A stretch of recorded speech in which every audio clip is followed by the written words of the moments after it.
Sekarang ni banyak kali kelas terpaksa ditunda dan sebagainya. Namun demikian, okey, kita dah sampai dah nak hujung dah kita punya syllabus yang kita cover.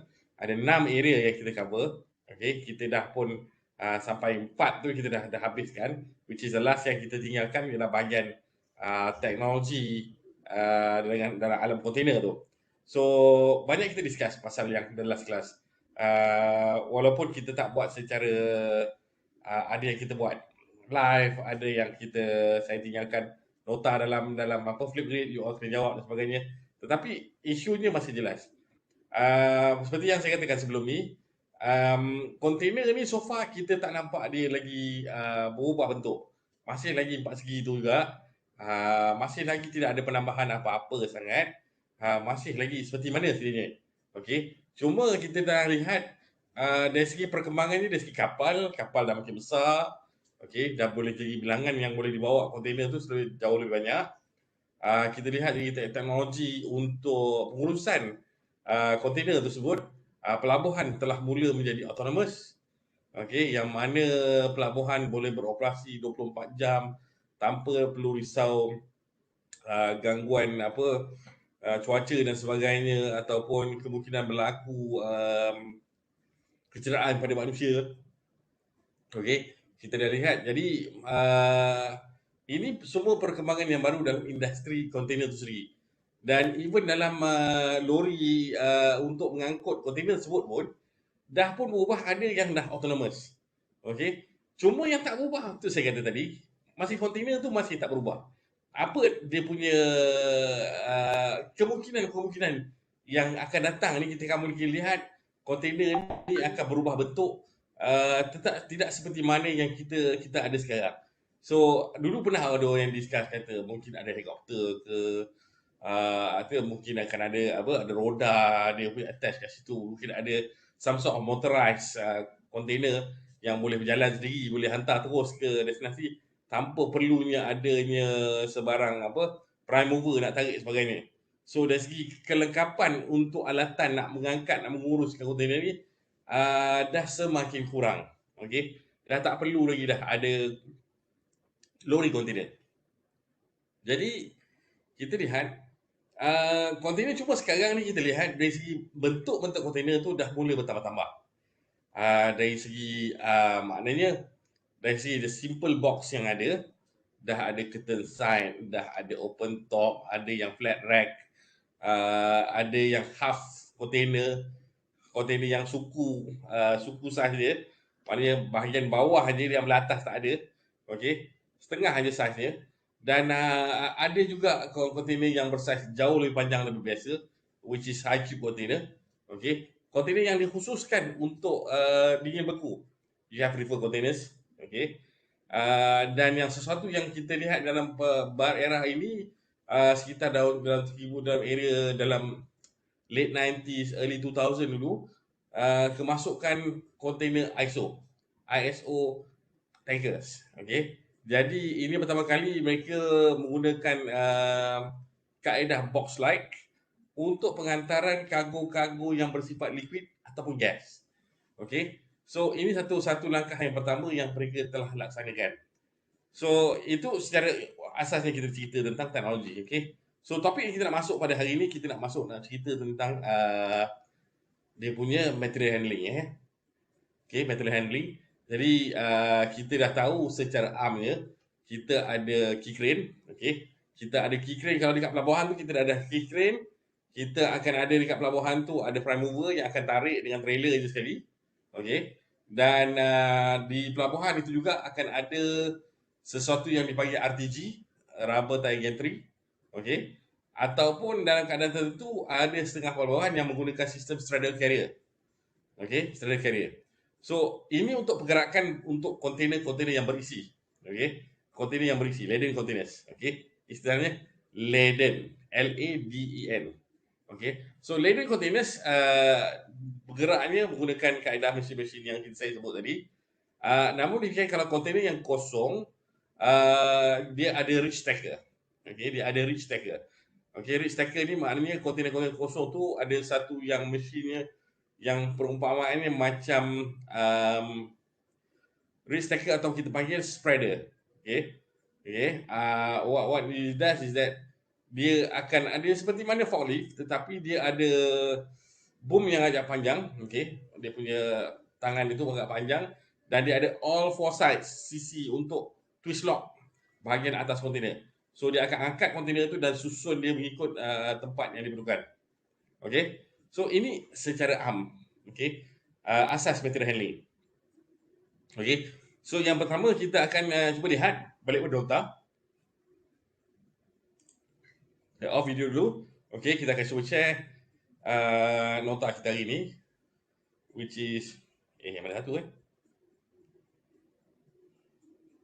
tak keluar dah. Okay, saya rasa silap ni.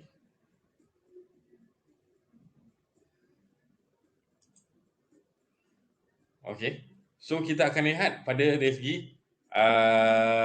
the direct system ataupun direct rig system yang berada di atas kapal. So untuk itu saya nak sharekan another piece of video seperti mana link yang saya dah letakkan dalam WhatsApp tadi. Okay, anda boleh tengok video di situ. Okay, saya akan cuba buka di sini.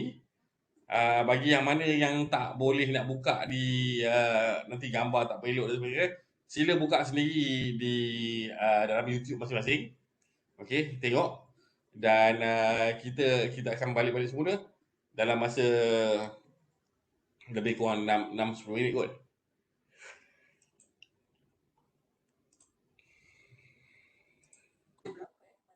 On Udemy, it's an amazing place where you can learn just about anything from the comfort of your Shipbuilding Picture Dictionary, forshipbuilding.com, portal mast or portal derrick post, cross tree or upper transverse beam, derrick boom positioned over the hatch, inboard boom, derrick boom positioned outside the ship, outboard boom, derrick heel gooseneck fitting, derrick head fitting, cargo winches, cargo runners or mallet falls, cargo triangle plate, cargo hook, slings, fixed or standing span ropes, masthead span fitting, schooner guy tackle or boom head guy tackle, preventer or standing guys, slewing guy tackles or van tackles, upper slewing guy pendants, lower slewing guy pendants,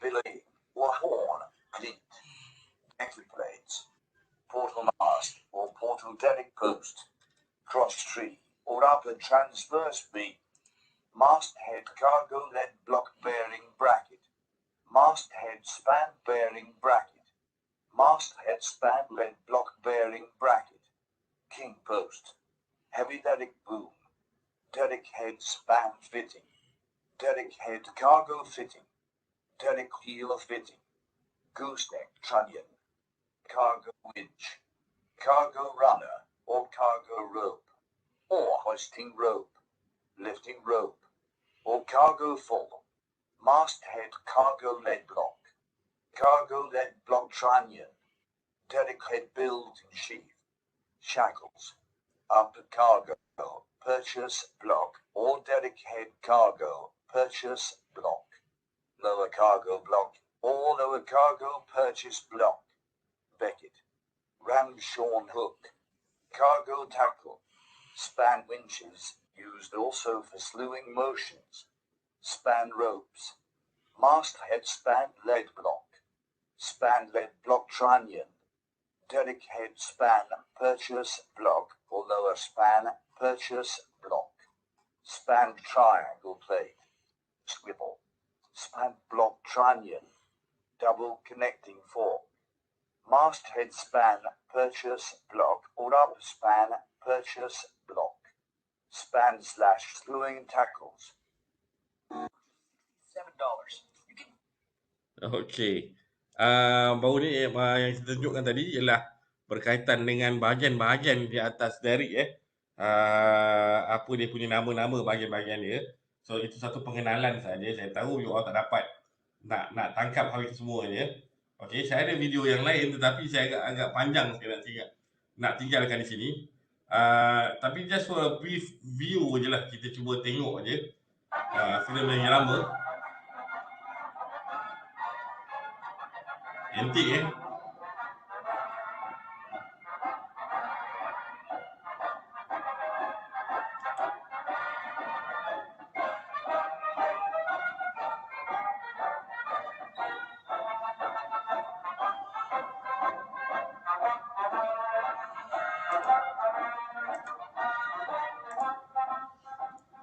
Today, United States Army supplies are shipped throughout the free world in support of our military commitments. The handling of this costly military cargo in terminal operations is a vital and highly complex activity. It demands a thorough knowledge of the equipment used aboard the ship and on the pier in loading or unloading the vessel. This film, the second in a series on loading and unloading cargo vessels, is designed to familiarize members of United States Army Transportation Terminal Service Units and supervising officers with the nomenclature and functions of ship's gear and cargo handling gear. Ship's gear includes those components on the vessel itself used in lifting and moving the cargo. Cargo handling gear includes items used in conjunction with the ship's gear for the loading or unloading operation. There are three main categories of ship's gear: standing rigging, running rigging, and deck fittings. Items of standing rigging include the mast assembly consisting of the mast house, the mast, the cross tree, and the shrouds and stays. Major items of running rigging include booms, topping lifts, midship guys, cargo runners, outboard guys, and preventers. Deck fittings, which are devices used to lead or secure standing or running rigging, consist of pad eyes, bits, and chocks. At home of the United States Army Transportation Training Command, various facilities provide complete orientation in all ship's gear. But let's go to another training facility and take a look at the mast. Descending through the main deck and below, where it is secured vessel. 10 vessels have pin posts instead of masts. They serve the same purpose. Additional by shrouds leading up to aft. The shrouds are steel top of the mast. They lead to the outboard sides of the vessel. Turnbuckles attached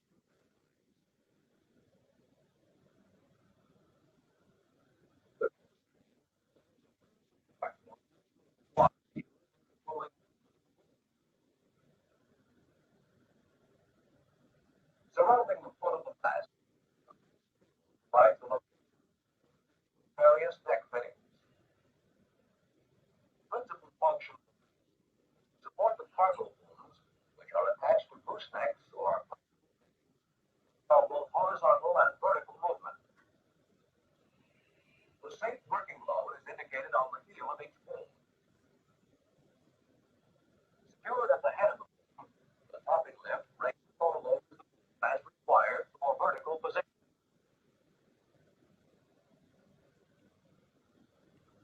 Topping lift can be single or multiple. The topping lift shown here consists of a single which is fastened to the fan at the head of the boom. Then, topping lift block attached at the top of the king post. Then it connects to the bail at the side.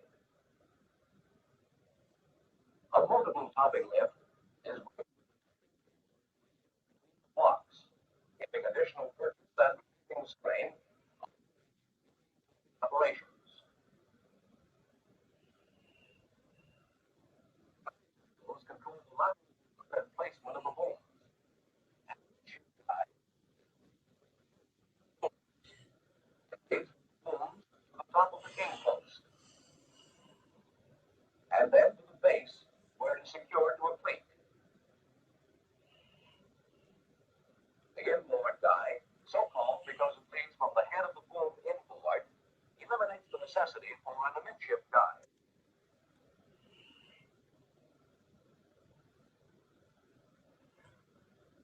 Leading from the head of the boom outboard are the outboard guides. These are also used to stabilize the booms. Feathers or wire ropes give additional support to the outboard guides. The cargo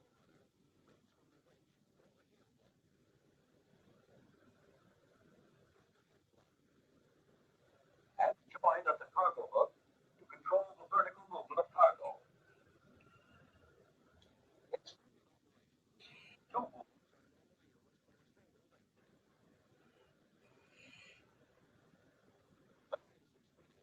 combinations in boom rigging may be used in particular situations, as in the case of the floor booms block and pipe rig shown here, arranged for heavy lifts. Jumbo booms are used for lifts which exceed the safe working capacity of standard ship's gear. Most cargo vessels are equipped with jumbo booms, which have a lifting capacity of from 50 to 60 tons. The jumbo boom is fully rigged in a vertical position to the mast.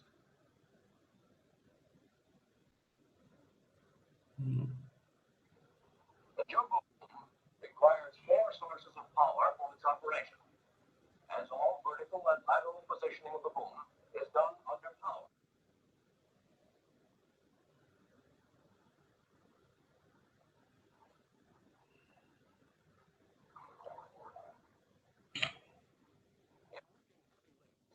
All standing and running rigging and deck fittings must be protected by unusual wear or chafing.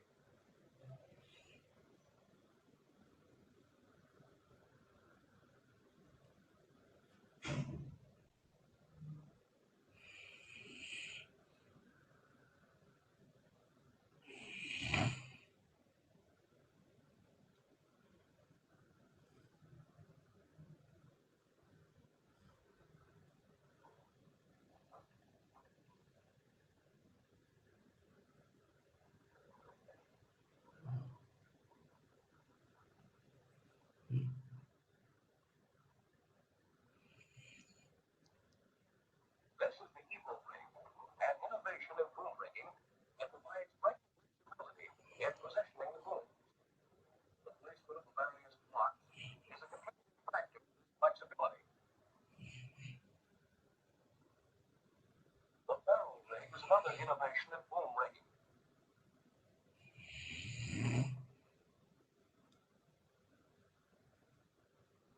Both the barrel and Eagle rigs require complete electrically controlled motor sources, topping, lowering, and lateral placement of the boom. Either rig may be operated by one man at the controls. Okey, saya tertinggalkan saja dekat sini saja dan anda boleh tengok sendiri secara sendirian di websitenya. Okey. So kita stop sharing kat sini. Kita kembali ke nota tadi.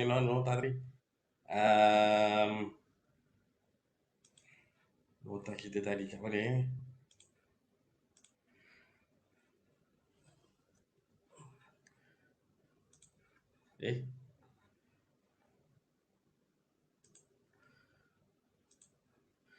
Okey, so kita dah tengok secara amnya Derek itu dari apa dia punya nama-namanya. Okey. Dari outboardnya, Samsung postnya, top wire-nya. So ini dah sistem lama sebab kebanyakan pelabuhan dah pun dilengkapi dengan sistem key crane yang ada. So maknanya ini secara umum you all kena tahu sebab kalau kata kita nak operasi kapal di kawasan yang belum mempunyai key crane dan sebagainya, maknanya kapal-kapal tersebut harus beroperasi dengan memiliki crane mereka sendiri. So what kind of key crane we are talking about? So kita kena tentukan what is the safe working load, macam mana dia punya posisi, jarak ketinggian antara jetty tersebut dengan bila kapal berlabuh, apakah cukup untuk areanya panjang winch itu menurunkan dia punya wire tersebut, okey, untuk proses untuk lifting dan juga unloading. So kita kena tengok kan semua perkara tu. Apa dia punya servo kilo. Kalau kata dia 60 servo kilo dia, 60 tu maksimum. Maksimum maknanya kita jangan sampai 60. Kita boleh pakai sampai setengah aja. So maknanya 30 saja dia punya kegunaan selamat. So 40 tu strength tu dah mula bengkok, dah mula tegang wire dia dan kemungkinan boleh snap. Okey. So dah agak bahaya. So kita jangan ambil mudah kata bila kita ada sistem yang macam ni, dia punya working load boleh angkat sekitar 60 tan, jadi maknanya kita bagi maksimum 60 tan. So bukan begitu. So bila kita ada keadaan macam ni, kita guna half aja dia punya limit capacity supaya dia boleh tidak berlaku masalah regangan yang agak kuat pada wire untuk pengangkat tersebut. Okey, dan juga untuk memastikan orang-orang yang ada sekeliling tidak akan dicederakan akibat keadaan yang tidak selamat operasinya. Okey, so saya rasa you all boleh baca yang ini. Apa yang saya nak highlight di sini ialah saya nak kita buat satu mock test. Okey, sebab saya nak galakkan you all untuk kita nak especially saya agak bimbang dalam kita punya nak sambung tak lama lagi kita akan final exam. Okey, saya tahu kita ada lagi satu topik lagi berkaitan dengan current issues current issues yang berlaku. Kita masih lagi belum bincang lagi yang itu. Tapi hari ini saya nak fokus untuk persediaan exam. Okey. Sebab tu saya jadikan waktu jam pukul 12 ni anda boleh masuk dekat MyLearn dekat dengan nota tadi. Okey. Di mana dia? Dekat mana?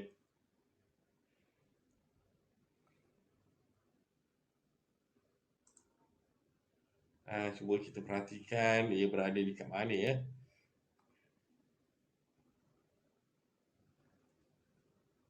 Okey, dekat bahagian assessment tu saya dah bukakan test 1. Okey, dekat bahagian assessment dilepas kita punya activities ni untuk kelas ni, bawah tu ada assessment, ada test 1 kat sini yang mana dia akan beri pilihan. Okey, sila ambil nota pensil, kertasnya apa semuanya. Okey.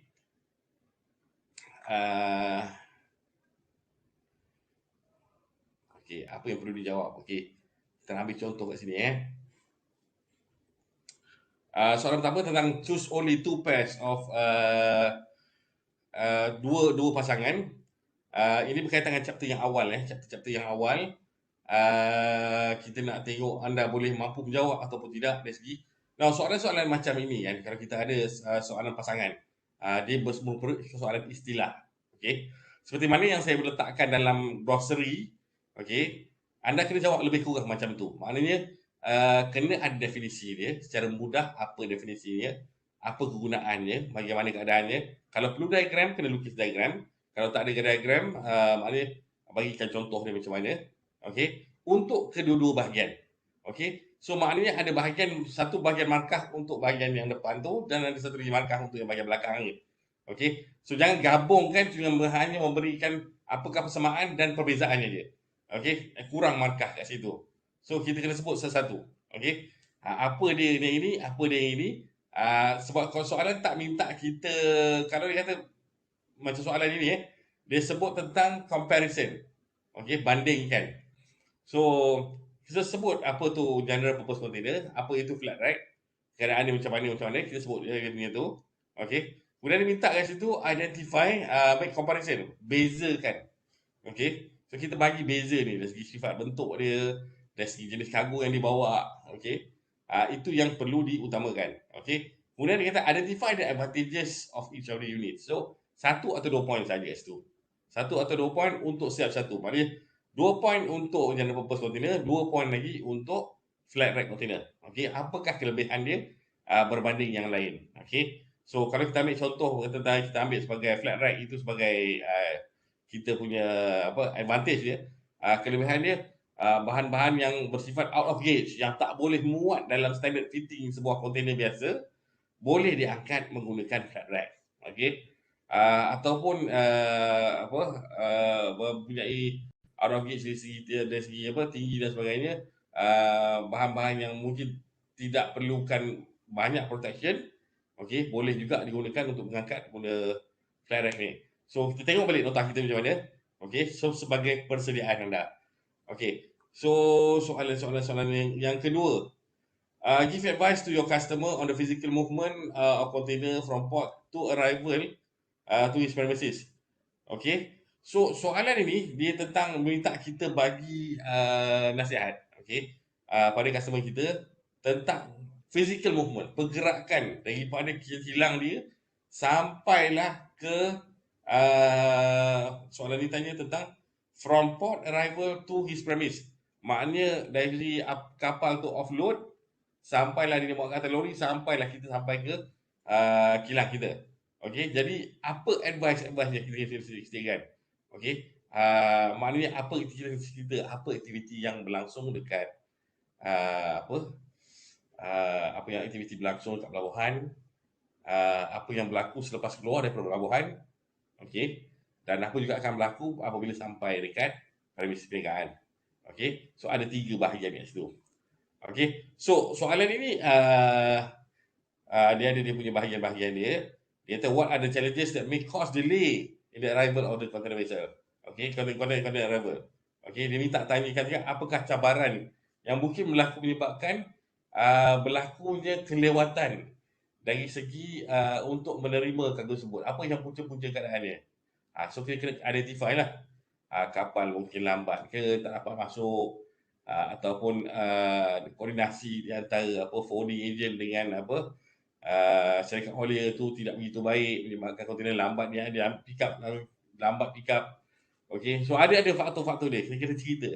So untuk yang ini, okey, soalan yang macam ini, saya nak beritahu bahawa kalau untuk pemarkahannya, kita sediakan 5 markah untuk intro dan juga closing. Okey, so 5 markah. So ada intro, ada closing yang cukup baik yang cukup baik. Maknanya dalam untuk opening ada dalam lebih kurang tak kurang daripada 5 ayat. Okey. 5-6 ayat, agak panjang juga. Okey, dan juga begitu juga dengan conclusion sekurang-kurangnya 5 atau 6 baris ayat. Okey. Dan itu dah 5 markah. So kalau kata soalan bernilai 25 markah. Okey, sekiranya soalan bernilai 25 markah. So macam mana kita nak pecahkan? So 5 markah kita telah pun peruntukkan bahagian opening dengan closing dia. Okay, so which leaves you only about 20. So 20 tu pula macam mana dia pula dibagi? Okay, soalan ni ada beberapa bahagian. Yang pertama dia tanya tentang apa advice kita nak beritahu pada kita punya customer. Okay, so kita kena ceritakan yang pertama advice kita tentang physical movement daripada pelabuhan sampailah ke tempat destinasi dia. Itu soalan bahagian pertama. Bahagian kedua soalan dia tanya tentang apakah cabaran yang menyebabkan berlaku kelewatan dalam pengantaran kontainer tersebut. Okey. So bahagian kedua tu tanya pasal apa punca-puncanya berlaku kelewatan dalam pengantaran. Okey, apa punca-puncanya. So kita kena identify. So berapa isi nak kena isi, nak kena letak. Okey. So kita ada 2 bahagian. Soalan balance ada 20 markah so cara kita tanda. Okey, cara kita menanda. Kita berikan maksimum markah sehingga 2.5 dalam keadaan cemerlang. Okey, cemerlang. Maknanya isi huraian contoh yang lengkap. Kita bagi 1 poin, 2.5 markah. Okey, 2.5 markah. So ada isi, ada huraian, ada contohnya kalau relevan, kalau tak perlu, ada penerangannya, kaitannya macam mana. Dan tak perlu bimbang tentang nak sambung ni macam mana ke, ini bukan karangan novel dan sebagainya. Okey, tak perlu risau pasal benda tu. Okey. Kita nomborkan aja. Okey, kita nomborkan aja, kita bagi penerangan dia apa dia. Okey. Pergerakan di atas kapal, okey, daripada kapal, apa dia yang sedang berlaku. Okey. Dia akan ada sama ada kalau kapal tersebut dilengkapi dengan derek dia sendiri, dia akan diangkat, ataupun kalau key crane akan angkat dan dinaikkan ke atas prime mover. Okey, mengikut aturannya. Okey. Barang yang untuk discharge dan juga untuk loading, dia akan mengikut aturan dan urutannya untuk keluar dan masuk. Okey. Kemudian akan berlaku, prime mover akan ambil kontainer tersebut dan akan letakkan dekat kawasan staging area untuk sementara menanti lori daripada haulier untuk pick up kontainer untuk dihantar ke destinasi. Okey, itu berlaku apa yang dalam daripada kapal pelabuhan, dan kemudian kita nak cerita tentang apa ni, perjalanan. So ada 3 bahagian so. Maknanya 1 poin. Okey, 2, 4, 6.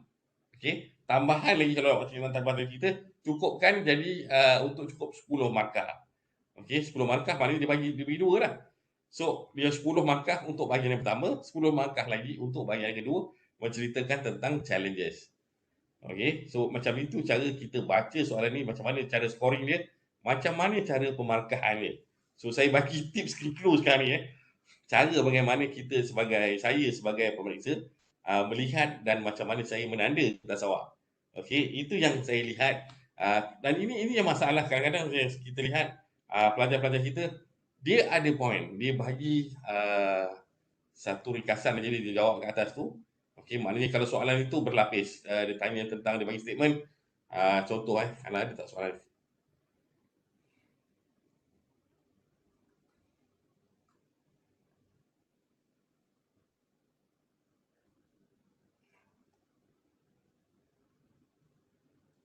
Okey, kita ambil contoh soalan 3 The mayor wants you to help upgrade a fishing jetty turn into a container port.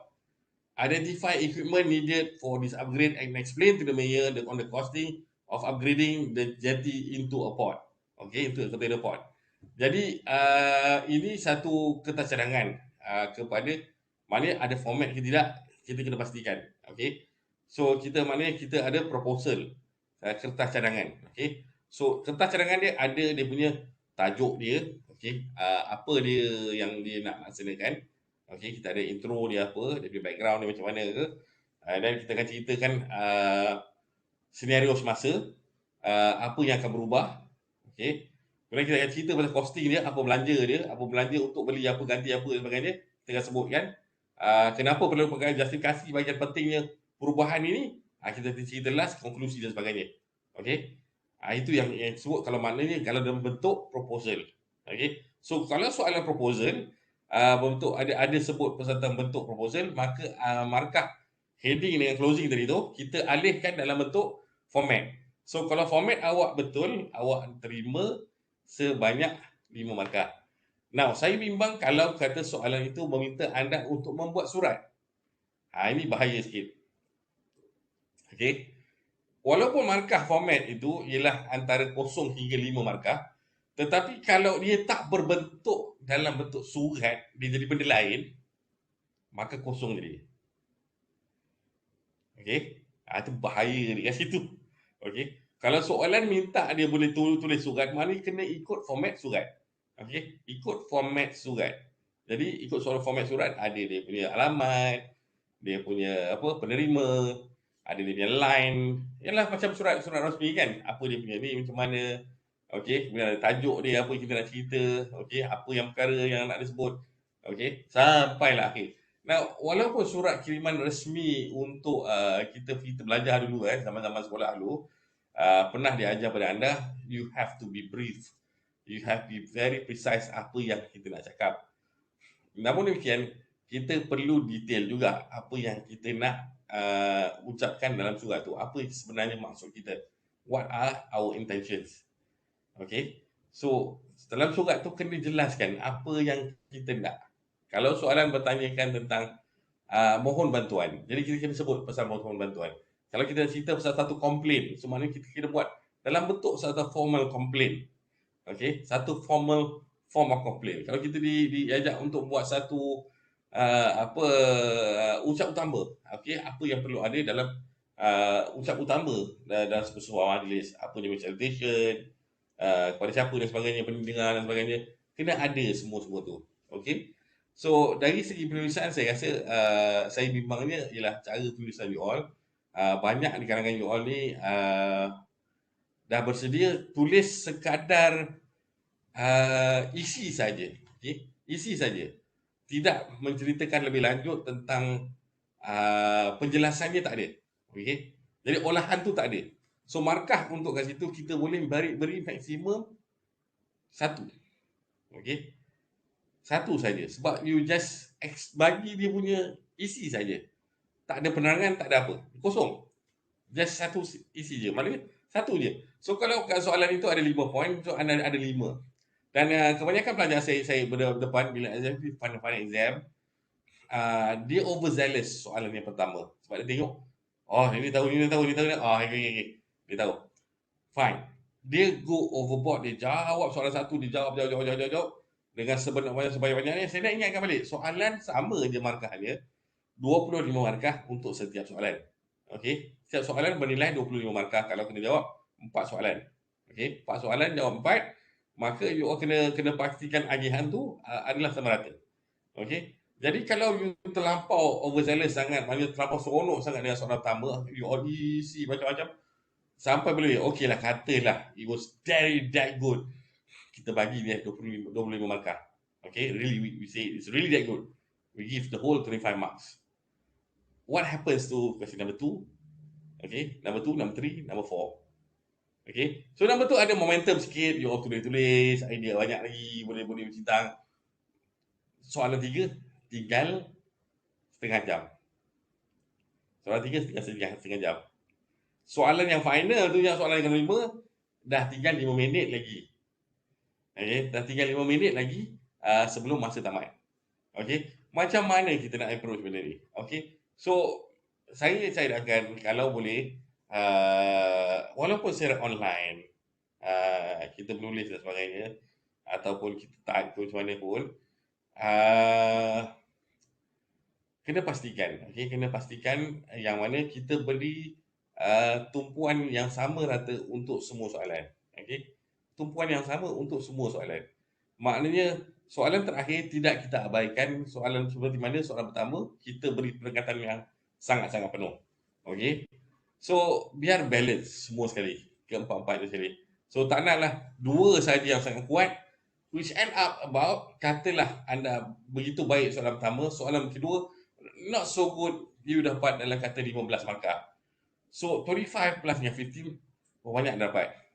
Okay, and then soalan ketiga, katalah tak sempat nak tulis panjang, dapat introduction, dapat isi sikit, dapat closing. So maksimum katalah saya bagi 10 markah. Itu katalah kita bagi 10 markah. Did you pass? Yes, you pass. Okay, you pass. Soalan 5, you just bagi satu baris ayat belah atas tu tentang intro, and then adalah dua point sahaja yang diletakkan sebagai dia isi. Okay, 2 point dan satu baris untuk conclusion. That's it. Where's the marks? Okay, kat mana markah yang pergi? So saya akan lihat balik, saya akan kata okay, ini macam ni terlalu simple. Maksimum dia boleh earn takat 5 markah saja. 5 markah saja. So apa yang berlaku kat sini ialah you punya answer jadi mediocre. Okay, jadi pertengahan. Pertengahan macam mana? Maknanya kalau nak sampai A tu, you all dah kelang kabut, you dah hilang you punya essence itu, you punya kecerdasan tu dah hilang kat situ. You end up dalam curve tu dalam kata sekitar B ke bawah.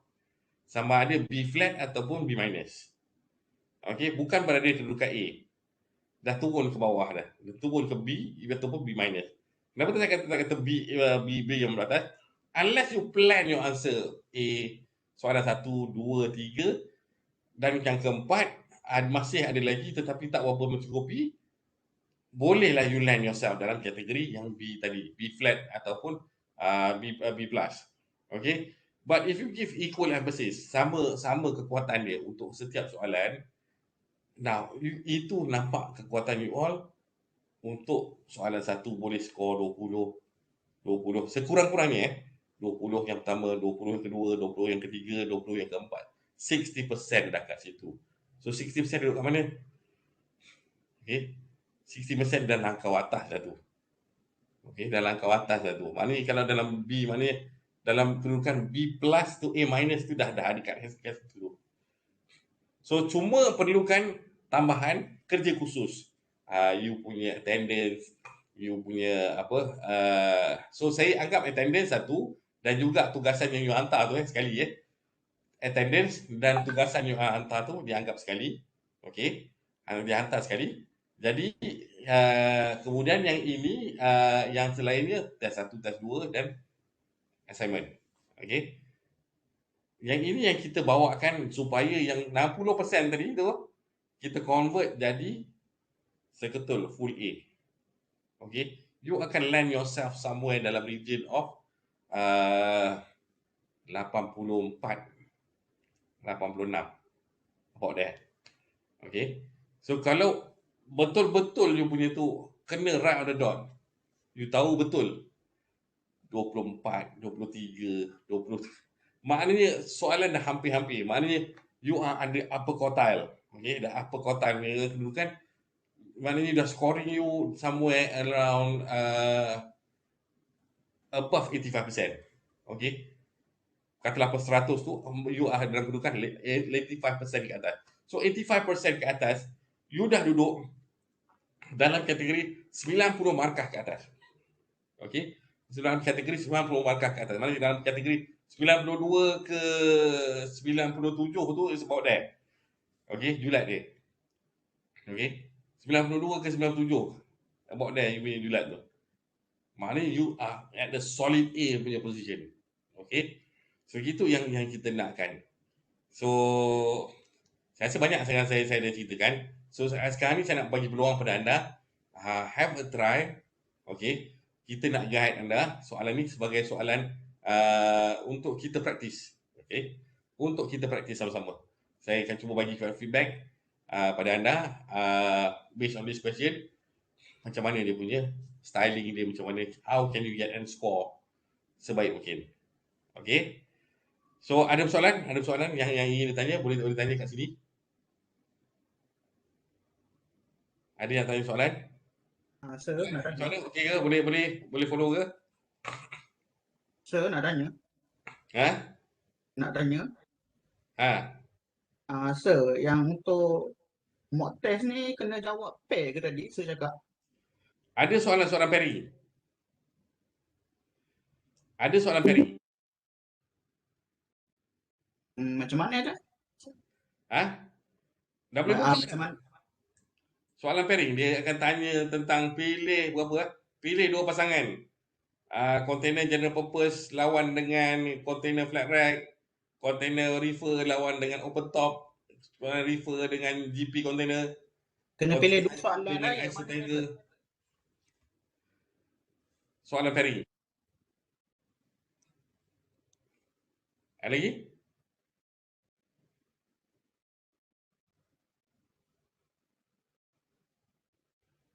Ada lagi yang cuba tanya? Kalau tak berapa elok mic you, boleh type dekat ruang chat box. Kita cuba jawab. Saya nak tanya. Sila. Yang test tu yang test 1 yang answer 3 only from 4 question given dekat e-learn tu Yang mana? Yang attempt lu 3 kali untuk masuk attempt. 3 kali Saya pun tengah saya punya tu. Yang tu ke sekejap. Sekejap saya tengok. Yes. Boleh attempt 3 kali. Due date hari ni juga kan sir? Yes, saya bagi sampai hari ni. Sebab saya nakkan you all practice have a go soalan ni. Saya akan lewatkan, katalah okey kejap kita lewatkan sampai pukul 4 petang nanti. Okey. So anda diberi masa sehingga 4 jam untuk menjawab. 3 kali masuk Yes. ke masa dia sama ke macam mana? Sebab saya dah tertekan attempt lah sir. Tak apa, 3 kali boleh. Okey. Boleh je. Sir, nak tanya. Pilih dua je lah soalan daripada 4 je. Yes. Okey, terima kasih sir. Okey, ada lagi yang tanya?